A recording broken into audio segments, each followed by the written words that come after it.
ہم سے رسالت کی امید اور امت مسلمہ کی ذمہ داری، میں اس کے اوپر اپنی چند آراء اپنے اسلاف کے حوالے سے عرض کروں گا۔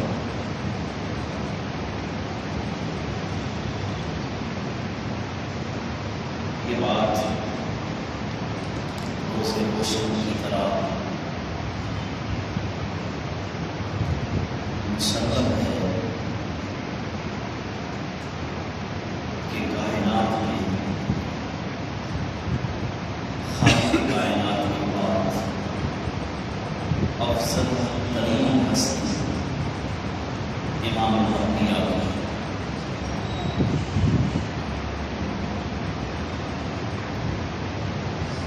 آپ کی ذات سے خوبیاں ملتی ہیں،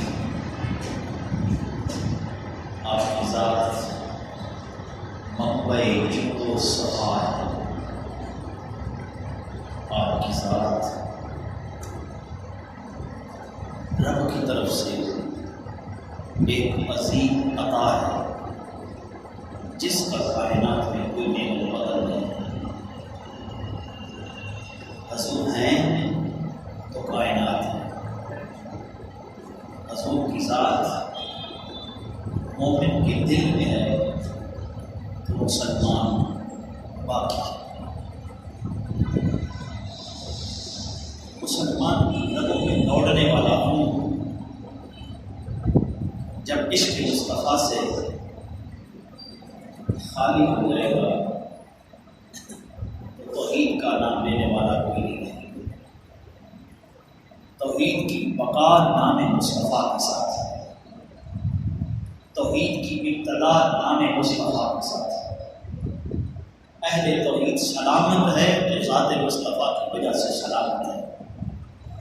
یہ یاد رکھنا، ہر کوئی اپنے اول و آخر کا ذکر کر کے اپنے مستقبل کی خط و خال کے طریقے کو درست کرتا ہے۔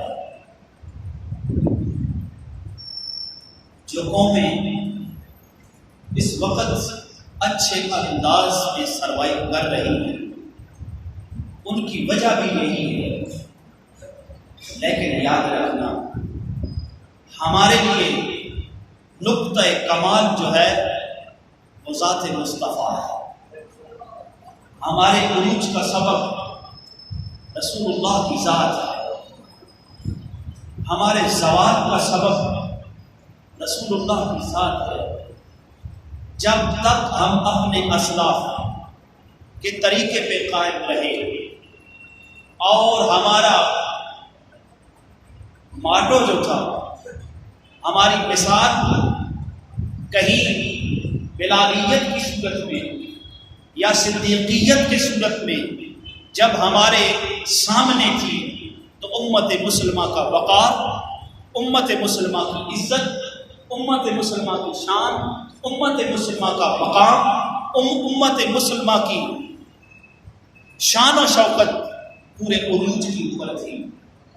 کوئی ان کے سامنے ٹھہر نہیں سکتا تھا، اور جب ہمارے اوپر دجالیت، جب ہمارے اوپر یزیدیت، جب ہمارے اوپر یہودیت، جب ہمارے اوپر عیسائیت کا غلبہ ہوا اور ہمارا رشتہ عشق مصطفیٰ کی صورت میں کمزور ہوا، تو آج امت مسلمہ یہ دور بھی دیکھ رہی ہے۔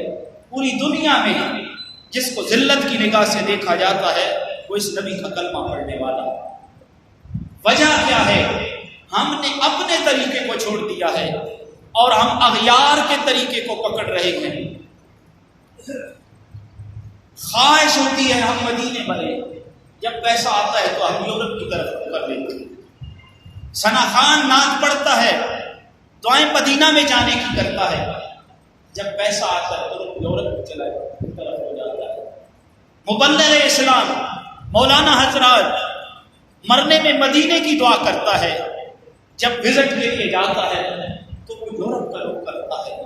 پھر زمانے نے ہماری اوقات ہمیں واضح کر دکھائی ہے کہ ہماری اگر عزت ہے تو رسول اللہ کی نسبت کی وجہ سے، اگر ہمارا مقام و مرتبہ ہے تو وہ رسول اللہ کی وجہ سے ہے، اگر ہمارا تعلق رشتہ رسول اللہ کی ذات سے کمزور ہو جائے گا تو یاد رکھنا پھر ہماری صورت یہی ہوگی، ہم اچھے طریقے سے اپنی زندگی کو سروائیو نہیں کر سکیں گے۔ میرے رب کا یہ فیصلہ ہے، امت مسلمہ جب قرآن کو چھوڑ کے کہیں اور عزت حاصل کرے گی تو وہ ترقی پذیر تو رہے گی، ترقی یافتہ قوم نہ بن سکے گی۔ قرآن کو چھوڑ کر کے کہیں اور عزت پائے گی تو قیامت کی صبح تک مسلمان کبھی عزت نہیں پا سکتا۔ آج دیکھ لیں، جب تک ہم علماء کے پیچھے چلتے تھے، علماء فقراء کے پیچھے چلتے تھے، حکمران ان کے پیچھے چلا کرتے تھے، اس وقت مسلمانوں کی حالت کیا تھی؟ ہمارے 17 سالہ نوجوان جب بڑی بڑی سلطنتوں کا سامنا کرتے تھے تو ان کے دل ان کی دھاک کی وجہ سے زیر ہو جایا کرتے تھے۔ آج ہمارے پاس سب کچھ ہونے کے باوجود اسلحہ بھی ہے، قوت بھی ہے، فوجیں بھی ہیں، میزائل بھی ہیں، ایٹم بم بھی ہے، لیکن ہم بھیک مانگنے کے لیے تیار ہیں۔ ہمیں کوئی بھیک ڈالے گا ہمارا رخ ادھر ہو جائے گا۔ ہماری بولیاں اپنی نہیں ہیں، ہم اس سرکار کی بولی بولیں گے جو ہمیں خیرات دے گا، ہم اس کی عزت کریں گے جو ہمیں خیرات دے گا، ہماری نگاہیں اس طرف لگی رہیں گی جو ہمیں خیرات ڈالے گا۔ مانگنا خیرات در مصطفیٰ سے، خدا خزانے تیرے قدموں میں رکھ دے گا۔ ہم نے وہ رخ چھوڑ دیا ہے جس رخ پہ ہمیں چلنا تھا۔ اللہ قرآن میں بار بار ہمیں یہ کہتا ہے، نماز میں ہم کھڑے ہو کے بار بار یہ التجا کرتے ہیں، کریمہ اہدنا الصراط المستقیم، ہمیں سیدھا رستہ دکھا دے، صراط الذین انعمت علیہم، ان لوگوں کا رستہ ہمیں دکھا دے جن کے اوپر تو نے انعام دیا ہے۔ کیا دوغلی پالیسی ہے، ان ہؤلاء وہؤلاء، ان ہؤلاء وہؤلاء، کیا بے حیائی کا رخ ہے۔ نماز میں کھڑے ہو کے مومن اللہ کے حضور یہ دعا کرتا ہے، کریمہ مجھے سیدھا رستہ دکھا دے، کریمہ مجھے سیدھا رستہ دکھا دے۔ وہ تو بار بار کہہ رہا ہے، ان نبی اولا بالمؤمنین من انفسہم، نبی تیری جان سے زیادہ پیارا قریب ہے، آنا اپنے نبی کی طرف رخ کرنے، میری ساری رحمتیں تیری طرف رخ کرنے۔ تو جب نبی سے رخ پھیرتا ہے، میری عزتیں دی ہوئی، میری شانیں دی ہوئی، میری رحمتیں دی ہوئی، وہ تجھ سے اپنا رخ موڑ لیتی ہیں۔ تو اپنا رخ میرے نبی کی طرف موڑ لے، میری رحمتیں اپنا رخ تیری طرف موڑ لیں گی۔ ذرا آ کر کے دیکھ تو صحیح نہ صاحبو، ہم نے جب یہ رستہ چھوڑا، رب کی رحمتوں نے ہماری طرف سے رخ موڑا۔ جب ہم رخ رسول اللہ کی ذات کی طرف کرتے تھے، رب کی رحمتیں رخ ہماری طرف کرتے تھی۔ اس وقت ہمارا 17 سالہ نوجوان محمد بن قاسم کی شکل و صورت میں ہمارے لیے رہنما تھا۔ رب اس کے قدموں کی برکت سے بڑے صغیر کے مسلمانوں کو عزت دیا کرتا تھا۔ ہمارے 20 سالہ نوجوان جب کفر کی سرزمین پہ قدم رکھتے تھے، ان کے دل قوت چھوڑ جایا کرتے تھے۔ وجہ کیا تھی؟ لما تقولون ما لا تفعلون، وہ جو زبان سے کہتے تھے وہ عمل کر کے دکھایا کرتے تھے۔ آج ہم جو زبان سے کہتے ہیں، ہمارا زبان سے کہنا کچھ اور ہے، ہمارا عمل کچھ اور ہے۔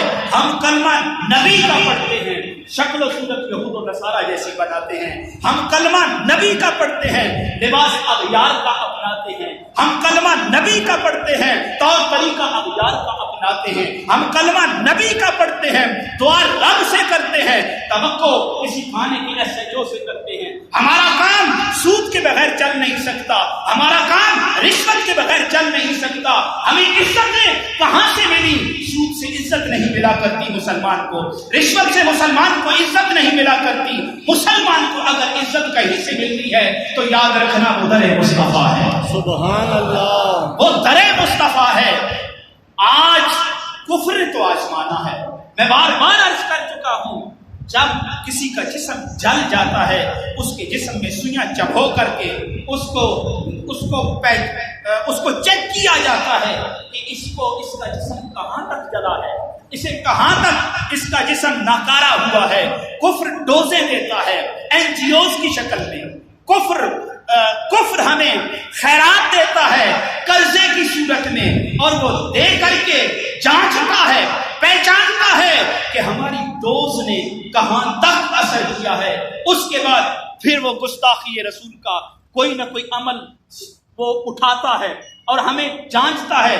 یاد رکھنا، جب تک بھی میرے نبی کا کلمہ پڑھنے والا ایک بھی مسلمان موجود ہے، اس کے پیچھے میرے رب کی قوت موجود ہے، اور گستاخی کرنے والا رب ذوالجلال کی عزت کی قسم وہ کبھی بچ نہیں سکتا۔ اس کے سامنے کبھی یمامہ والے مجاہدین آ جائیں گے، اس کے سامنے کبھی غازی علم دین آ جائے گا، اس کے سامنے کبھی عامر چیمہ آ جائے گا، اس کے سامنے کبھی غازی ممتاز قادری آ جائے گا، وہ بچ نہیں سکے گا، وہ بچ نہیں سکے گا۔ جو رب یہ گوارا نہیں کرتا سننا، یا ایھا الذین آمنوا لا تقولوا راعنا وقولوا انظرنا واسمعوا وللکافرین عذاب۔ اللہ فرماتا ہے اگر میرے نبی کی طرف دیکھ کر دل میں قلب خیال کرنے والا قرآن کا لفظ راعنا کا بھی کہے، میرا رب لفظ گوارا نہیں کرتا سننا، رب اس کو ہٹا کر کے اس کی طرف انظرنا کا لفظ لگاتا ہے، اور یہ اعلان کر کے کہتا ہے مومنو میرے نبی کی یہ شان نہیں ہے کہ وہ کلمہ تمہارے لیے دوبارہ کہے، تم اتنی انہماک کے ساتھ اس کی گفتگو کو سماعت فرماؤ کہ تمہیں دوبارہ لفظ سننے کی جسارت نہ رہے۔ جو رب یہ کہتا ہے یا ایھا الذین آمنوا لا ترفعوا اصواتکم فوق صوت النبی ولا تجہروا له بالقول کجہر بعضکم لبعض ان تحبط اعمالکم وانتم لا تشعرون۔ جو رب شیخین کو کہتا ہے، اسلام کے شیخین کو، اسلام کے پہاڑوں کو، جرت کے میناروں کو، جب یہ رب یہ لفظ کہتا ہے سن لو ابو بکر و عمر، اگر تمہاری آواز بھی محمد عربی کی آواز سے اونچی ہو جاتی ہے، ان تحبط اعمالکم وانتم لا تشعرون، تمہارے اعمال کو خبت کر دیا جائے گا، تمہارے اعمال کو ضائع کر دیا جائے گا، یہاں تک کہ تمہیں خبر بھی نہ رہے گی۔ وہ رب محمد عربی کی گستاخی برداشت نہیں کرتا۔ صاحبو توجہ طلب بات ہے، امت مسلمہ کی علماء کی لسٹ میں ایک مناظر اسلام اور مومن ہے، ایک مناظر اسلام عالم ہے، ایک مناظر اسلام متقی ہے، متقی پرہیزگار بھی ہے۔ جب وہ اپنی زبان سے یہ لفظ کہتا ہے محمد مسکین تھے، محمد یتیم تھے، محمد چروائے تھے مکہ والوں کے، علماء نے یہ فتویٰ دیا ہے تو نے رسول اللہ کی گستاخی کی ہے اور تیری سزا قتل ہے، تیری سزا سولی پہ چڑھ جانا ہے۔ آگے تیرا رب جانتا ہے تیرا ایمان کتنا ہے، تیرے اندر عشق مصطفیٰ کتنا ہے، علماء نے یہ فتویٰ دے دیا ہے۔ یاد رکھنا میرے نبی کے دین کا عالم جب تک اس زمین پہ قدم رکھے ہوئے ہے گستاخ رسول کے بارے میں وہ آواز بلند کرتا رہے گا، میرا نبی اس کی رہنمائی کرتا رہے گا، میرا رب اس کی مدد کرتا رہے گا تا قیامت، جب تک اہل ایمان موجود ہیں یہ ہوتا رہے گا۔ اگر ہم نبی کی صفات کی گستاخی نہیں برداشت کرتے، رب ذوالجلال کی عزت کی قسم ہم نبی کی ذات کی گستاخی کبھی برداشت نہیں کریں گے، اور یہ ہو بھی نہیں سکتا۔ میرا نبی تو خود رہنمائی کرتا ہے، جس وقت فتنہ قادیانیت بڑے صغیر کی سرزمین پہ اٹھا، یاد رکھنا جنگ یمامہ سے لے کر 1974 تک مسلمانوں نے ان کو کافر، ان کے ساتھ جنگ، ان کے ساتھ دشمنی جو کی ہے اس کا نتیجہ یہ نکلا، لیکن پایا تکمیل کو نہیں پہنچا۔ آگے چوروں کے ہاتھوں میں چڑھ گیا، آگے ڈاکوؤں کے ہاتھوں میں چڑھ گیا، وقت کے پجاریوں کے ہاتھوں میں چڑھ گیا، جس کا نتیجہ یہ نکلا کہ یہ پھر اپنی حرکتوں سے باز نہ آئے۔ تو اس وقت میرے علی کو میرے نبی خواب میں آ کے کہتے ہیں میرے علی میری حدیثوں پہ ظلم کی کینچیاں چلائی جا رہی ہیں اور تو چپ سادے بیٹھا ہوا ہے، تو چپ کر کے بیٹھا ہوا ہے، اور ان کے خلاف قدم تو اٹھا، مدد میرا رب فرمائے گا۔ سبحان اللہ۔ اس لیے دنیا میرے علی تو نہیں کہتی، میرے علی ہر طرف ہوتی ہے تو ہونے کی کوئی وجہ ہے۔ غازی ممتاز قادری کا نام لیا جاتا ہے تو لینے کی کوئی وجہ ہے، عامر چیمہ کا نام لیا جاتا ہے تو لینے کی کوئی وجہ ہے، غازی علم دین کا نام لیا جاتا ہے تو لینے کی کوئی وجہ ہے۔ یاد رکھ میرا رب نے غیرت کو میرے رب کے ہاں اگر کسی کی عزت ہے تو وہ غیرت مند مسلمان کی عزت ہے، اور غیرت مند وہی ہے اگر مجدد الف ثانی کو اٹھاؤ، مجدد الف ثانی کو پڑھو، مجدد الف ثانی کی تعلیمات کی طرف آؤ، تو آپ فرماتے ہیں جس بات پہ امام احمد رضا اس کے مصطفیٰ رویا بھی تھا، جب آپ نے یہ کہا تھا نا، سنو اللہ اور اللہ کے رسول کے دشمنوں کے ساتھ جو دشمنی نہیں کرتا وہ ایمان کی حلاوت کو پا نہیں سکتا، اللہ اور اللہ کے رسول کے دشمنوں کے ساتھ جو دشمنی نہیں کرتا وہ ایمان کی حلاوت کو پا نہیں سکتا۔ تو اس وقت امام احمد رضا رحمہ اللہ تعالی نے رونا شروع کر دیا۔ آپ روتے ہیں، آنکھوں سے آنسو جاری ہوتے ہیں، آپ پھر یہ قدم اٹھاتے ہیں، احمد رضا تو نے اب آرام سے نہیں بیٹھنا، تو یاد رکھنا احمد رضا کو ماننے والا، احمد رضا کو ماننے والا، نبی کا کلمہ پڑھنے والا بھی جب تک عشق مصطفیٰ کی جھلک اپنی آنکھوں میں دیکھ رہا ہے تب تک وہ بھی گستاخ رسول کے خلاف قدم اٹھانے سے باز کبھی نہیں آئے گا۔ یہ علیحدہ بات ہے، علماء کی، میرے نبی کی بات ہے، یہ میری بات نہیں۔ ان کی خواہشیں، میں نے حدیث پچھلے جمعہ میں بیان کی، ان کی خواہشیں ان کے سینوں کے اندر دم توڑ جائیں گی، پوری نہیں ہوں گی۔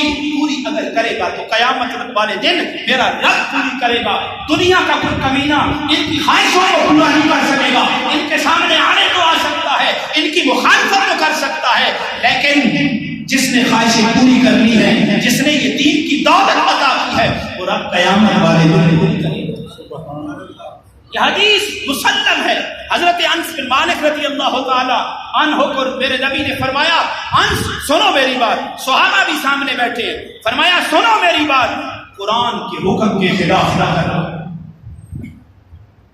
قرآن پہ عمل کرنا۔ صحابہ فرماتے ہیں یا رسول اللہ وہ ہماری طرح نہیں تھے، میرے نبی کے سامنے بیٹھنے والے دانا لوگ تھے، میرے نبی کے سامنے بیٹھنے والے کلہم عدول، کلہم عدول، سارے کے سارے عادل تھے۔ فرمایا یا رسول اللہ اگر ہم اس کی قوت نہ رکھیں، ہم اس کی طاقت نہ رکھیں، تو میرے نبی نے فرمایا سنو، جب تم اس کی طاقت نہ رکھو تو عیسیٰ کے حواریوں کی طرح، جس طرح ان کو آروں کے ساتھ چیر دیا گیا،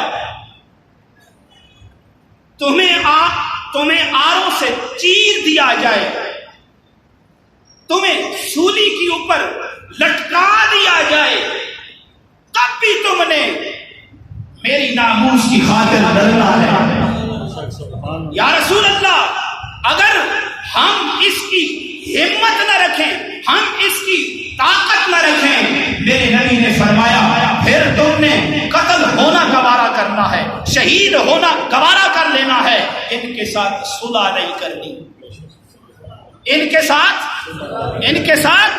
صلح نہیں کرتی۔ یاد رکھنا کسی بے غیرت کا ساتھی بے غیرت تو ہو سکتا ہے، محمد کا غلام کبھی بے غیرت نہیں ہو سکتا، وہ بے غیرت نہیں ہو سکتا۔ آج تو اپنی سیاسی پارٹی کی وجہ سے منصب نبیًا کا جب نعرہ لگایا جاتا ہے سکھ ساتھ لیتا ہے، لعنت تیری سوچ کے اوپر۔ جب منصب نبیًا کا نعرہ لگایا جاتا ہے، مردود پارٹی کو نہ دیکھ، کسی لیڈر کو نہ دیکھ، محمد عربی کو دیکھ، جس نے کل مرتے وقت بھی تیرے سامنے آنا ہے، قبر میں بھی تجھے بچانا ہے، حشر کے میدان میں بھی تیری عزت رکھنی ہے، جہنم سے اٹھا کر تمہیں جنت میں پہنچانا ہے، وہ کوئی اور نہیں ہے، تیرا لجپال نبی ہے۔ سبحان اللہ، سبحان اللہ۔ وہ کون ہے؟ وہ تیرا لجپال نبی ہے، وہ تیرا لجپال نبی ہے۔ مت ڈرنا کہ میرے پیچھے کوئی پشت پناہی نہیں کر رہا۔ جب دو عیسائیوں نے میرے نبی کے جسم اقدس کو نقصان پہنچانا چاہ تو میرے نبی نور الدین زنگی کا انتخاب کرتے ہیں، نور الدین زنگی کے خواب میں آتے ہیں، کہتے ہیں نور الدین زنگی مجھے تنگ کیا جا رہا ہے اور تو آرام سے بستر پہ سو رہا ہے۔ آج دنیا نور الدین زنگی کا نام ایسے تو نہیں لینے کی وجہ ہے، ممتاز قادری کا نام لینے کی وجہ کوئی وجہ ہے، بخار چڑھ جائے، مر جائے، سولی پہ چڑھ جائے، ذلیل و وہی ہوگا جس کو ممتاز قادری کے نام سے نفرت ہوگی، اس کو اپنی بات نظر آئے گی، محمد عربی کے غلام کی عظمت نظر نہیں آئے گی۔ بابا یاد رکھنا، میرا نبی وہی لجپال نبی ہے جس نے صلاح الدین کی رہنمائی کروائی ہے۔ دنیا صلاح الدین کا نام ایسے کبھی لینے کی کوئی وجہ ہے، وہ بیماری جب اتنی عروج پہ آ جاتی ہے، صلاح الدین کو تاریک راتیں نظر آتی ہیں، صلاح الدین کو قبر کی کندھیں نظر آتی ہیں، وقت کا قاضی آ کے کہتا ہے صلاح الدین تیرے بچنے کا ایک ہی سبب ہے۔ بڑے ہماری تاریخ میں بڑے باغیرت قاضی بھی ہو گزرے، آج کی طرح نہیں رات کو اٹھ کے 12 بجے چند ٹکوں کی خاطر عدالتیں سجا لیتے ہیں، ایسے بے غیرت نہیں تھے، وہ باغیرت قاضی تھے۔ ہاں قاضی صاحب کیا حکم ہے؟ فرمایا کچھ منتیں تو مان لے، میرا رب پوری کر دے گا، تیری بیماری رفع ہو جائے گی، میرا رب تیرے گناہوں کو معاف کر دے گا، تیری بیماری رفع ہو جائے گی، رب تجھے عزت عطا کر دے گا۔ تمہاری سبحان اللہ پہ بھی، تمہاری سبحان اللہ پہ بھی سبحان اللہ، سبحان اللہ۔ اس موضوع پہ بھی تیری زبان نہیں کھلتی تو میں دعا کرتا ہوں قیامت کی صبح تک گنگ نہ ہو جائے۔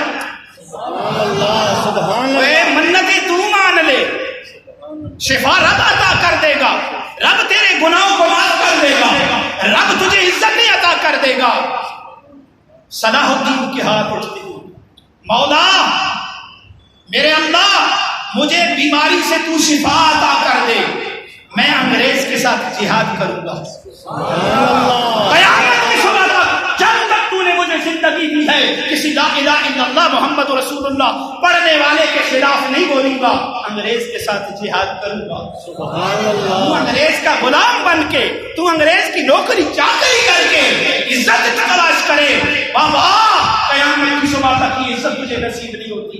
دوسری دعا مانگتا ہے اللہ تو مجھے صحت عطا کرے گا، میں بیت المقدس کو آزاد کروں گا۔ سبحان اللہ، سبحان اللہ، میں بیت المقدس کو آزاد کروں گا۔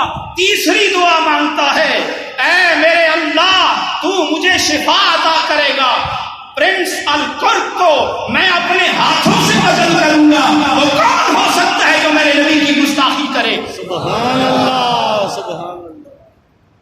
دعا کون مانگتا ہے؟ بھول گئے ہو؟ صلاح الدین اور باغیرت حکمران تھا، بے غیرت حکمران نہیں تھا، باغیرت حکمران تھا، بے غیرت حکمران نہیں تھا، جنہوں نے ملک کو مسیح بنایا ہوا ہے۔ غریبوں کے ساتھ مذاق کیا جا رہا ہے، 1000 بڑھائیں گے، اور یہ تو مسجدوں میں کام ہوتا ہے، مولوی کا 1000 بڑھا دیا، 1000 گھٹا دیا، 2 بڑھا دیا، 2.5 گھٹا دیا، یہ کیا ہوا؟ وہ باغیرت تھا۔ دعا مانگتے اللہ تو مجھے شفا عطا کر، تیرے نبی کے گستاخ کو میں اپنے ہاتھوں سے قتل کروں گا۔ سبحان اللہ، میں تیرے نبی کے گستاخ کو اپنے ہاتھوں سے قتل کروں گا۔ خدا کی قسم، اسی لیے میرے امام مجدد الفسانی نے کہا تھا، سن لو ہر بندے کی خواہش ہوتی ہے، ہر بندے کی خواہش ہوتی ہے۔ مجدد الفسانی رحمہ اللہ تعالی کہتے ہیں ہر بندے کی خواہش ہوتی ہے، میری بھی خواہش ہے۔ مجدد الفسانی کوئی معمولی انسان نہیں تھا، کوئی عام بندہ نہیں تھا۔ مجدد الفسانی کہتے ہیں سنو ہر ایک کی خواہش ہوتی ہے، میری بھی یہ خواہش ہے۔ میری خواہش کیا ہے؟ میں نبی کے گستاخوں کے ساتھ لڑتا رہوں۔ سبحان اللہ، سبحان اللہ، میں نبی کے گستاخوں کے ساتھ لڑتا رہوں۔ خدا کی قسم میرے ساری زندگی کے مطالعے کے بعد میں اس نتیجے پہ پہنچا ہوں کہ نبی کے گستاخوں کی دشمنی کر کے اس سے بڑا عمل کوئی نہیں ہے اپنے رب کو راضی کرنا۔ سبحان اللہ، جو سنگتیں پالے، بتاؤ جو سنگتیں پالیں، جو ادھر نہ دیکھیں ادھر دیکھیں، کیا اثر ہوگا یتیموں کا؟ بولو تو صحیح۔ ہاتھ اٹھ گئے، بیماری ختم ہو گئی، 3 دعائیں تھیں، گستاخ رسول کا قتل، گستاخ رسول کا قتل، بیت المقدس کو آزاد کرانا اور انگریزوں کے ساتھ جہاد لڑنا۔ یہ صلاح الدین ایوبی کی دور کی بات کر رہا ہوں، جو ضرورتیں تھیں ہم مسلمانوں کی، اس دور میں تھی، آج بھی دین اہم نہیں ہے، سبحان اللہ. آج بھی یہی نہیں ہے. مسجد اقصیٰ کو آزاد کرانا کیا امت مسلموں کی ذمہ داری نہیں تو کسی اور کی ذمہ داری ہے. گستاخیاں میرے نبی کی ہوتی ہیں، ہماری نہیں. دنیا احتجاج کر رہی ہے، ہماروں کو موت پڑتی ہے. اب اگر جس کے موبائل سے انڈیا کا گانا یا انڈیا کی فلم نکلتی ہے، خدا کی قسم وہ ذلیل ہو کے بند ہو جائے گا. قیامت کے دن میرے نبی کی شفاعت نہیں کرنی. وہ تیرے نبی کی گستاخی کرے اور تمہاری حکومت سمیت ہم تک آج ہم بھی بے بس اور زبانیں گھوم کر کے بیٹھے رہیں. اس سے پہلے یہ اچھا نہیں تھا ہم پہ موت آ جاتی اور مر جاتے. قیامت کے دن کس نے شفاعت کرنی ہے؟ کس نے شفاعت کرنی ہے؟ اور کون شفاعت کرے گا؟ کون جہنم سے اٹھا کے جنت میں پہنچائے گا؟ وہ اگر ہے تو میرا نبی ہے. یاد رکھنا، مر سکتا ہے، مٹ سکتا ہے، مومن نبی کی ذات پہ کمٹمنٹ نہیں کر سکتا. مومن کی نشان نہیں ہے. تو بابا پھر ایسے ہوا، اللہ نے بیت المقدس کو فتح کرایا تو صلاح الدین ایوبی کے ہاتھ میں فتح کرایا اور اللہ نے شفا دی. تو لڑتے لڑتے صلاح الدین ایوبی گوروں کے ساتھ مر تو گیا، اس نے صلح نہیں کی. اس خواب کے بعد اسلامی حکومتوں کے اوپر بھی اس نے حملہ نہیں کیا. اس نے قسم کھائی تھی رب ذوالجلال شفا تو دے گا، گوروں کے ساتھ جہاد میں کرے گا. سبحان اللہ. اور جس نے رسول اللہ کی الکورک نامی شخص نے جب گستاخی کی، اس کو اپنے سامنے کھڑا کر کے اپنے ہاتھوں سے واصل جہنم کرتا ہے. تلوار پھینک کے ہاتھ اٹھا کے کہتا ہے کریمہ تیرا لاکھ لاکھ شکر ہے، نبی کے گستاخوں کو مارنے والوں میں میرا نام کا شامل ہو گیا.